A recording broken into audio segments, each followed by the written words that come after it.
Junkenstein's monster rose from the dead. The Reaper appeared. The Reaper was destroyed. The summoner was banished, for the moment. The Wanderers had slain the summoner. The summoner was no more. The summoner's corpse burned. The summoner had been slain. The Reaper was slain.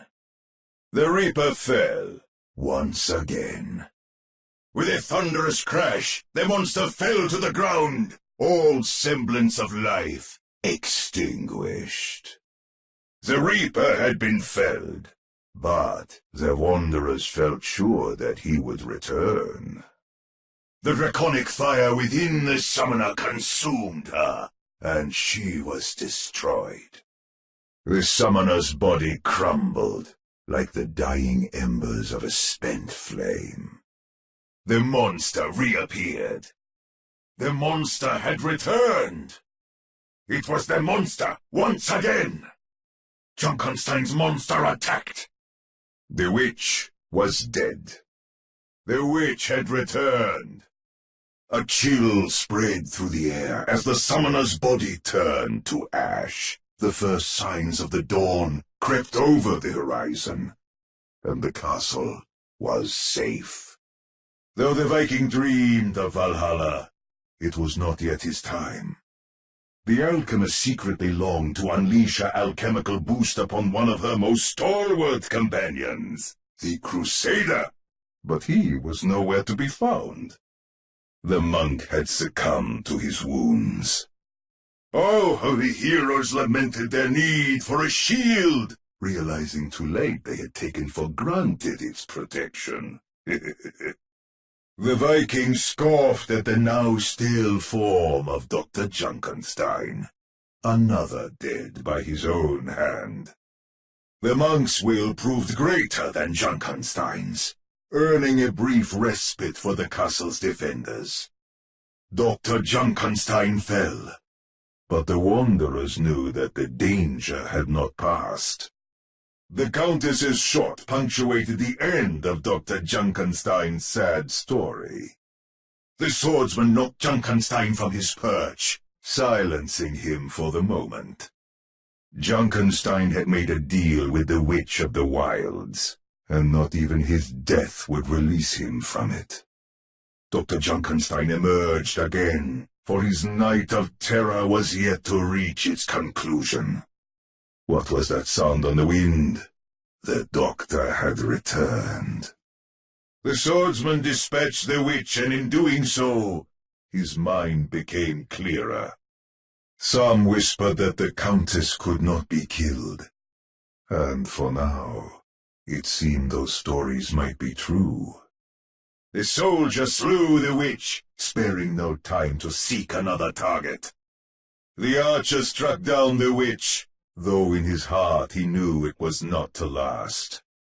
The alchemist proved stronger than the witch, a victory to which she derived no small bit of satisfaction.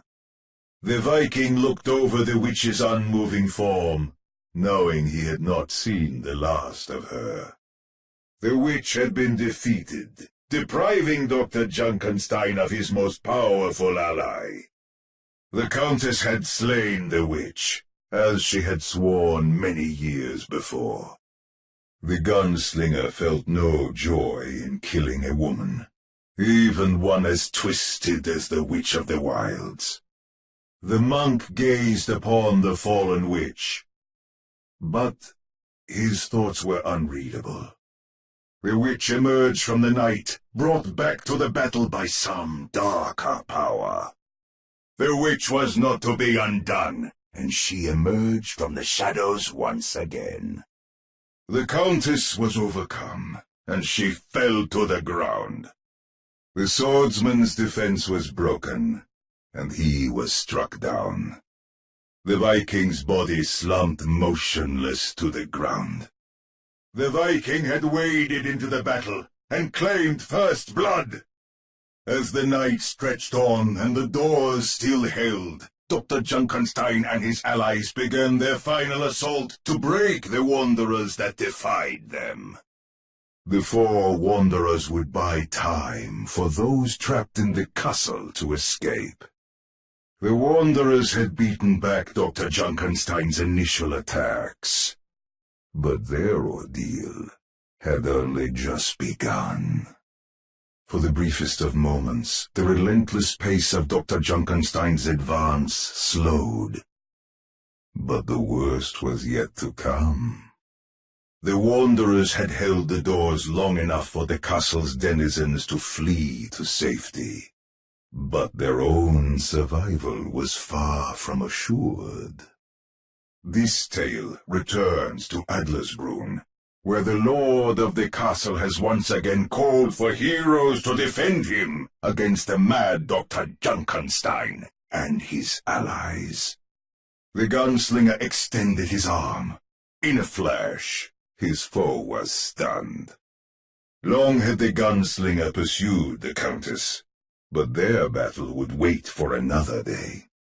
High in the mountains the monk had gazed upon an unfathomable power, and that power had gazed back, changing him forever. The alchemist had no love for the countess, but this night they had common cause. Realization dawned in the archer's eyes. The mysterious swordsman was the brother he believed had died by his own hand. Though few saw past her potions and elixirs, the alchemist was known to be a great beauty. The soldier, the Viking, and the alchemist had fought together in many battles, and they each knew that this could be their last. It was the Viking who had forged the soldier's weapons that served him so faithfully in battle. Did I mention that the lord of the castle was handsome, wise, and brave, the hero of many stories of his own? But I digress.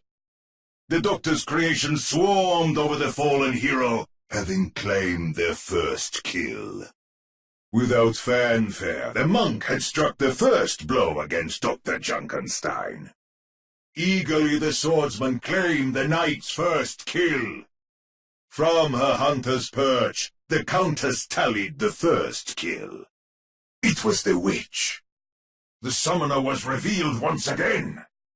The witch had been summoned once again. The witch appeared among them. The monster was slain. For the moment. The monster was no more. Junkenstein rejoined the battle. Dr. Junkenstein had returned.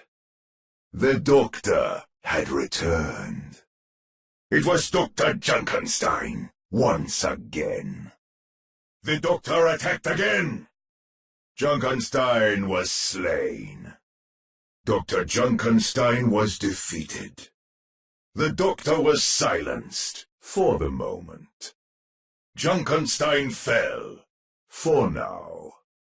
The doctor was no more. The Reaper was no more. Gone was the Reaper. The Reaper had returned. The Reaper rejoined the battle. It was the Reaper! Once again, the Reaper took shape. Junkenstein's monster was slain. The Reaper's body faded into the darkness of the night. With one last laugh, Dr. Junkenstein was silenced. But such evil has a way of returning to the world. The witch retreated to recover her strength, but the Wanderers knew that she would return. The witch had been struck down, but such powers can never truly be destroyed. Dr. Junkenstein's creation had been slain, its eyes as lifeless as pale stones. The battle was joined by the summoner.